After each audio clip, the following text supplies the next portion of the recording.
Hey, this is Paul. This is a repair for Jarrod. It's a U2000 25-inch standard resolution monitor.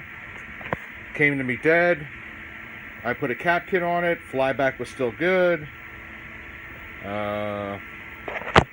Never mind that bar you're seeing. It's just a camera picking up a bar for some reason.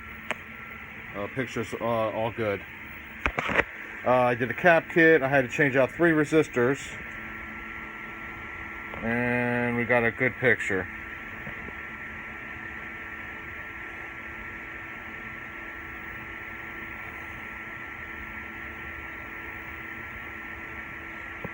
Did some reflow work,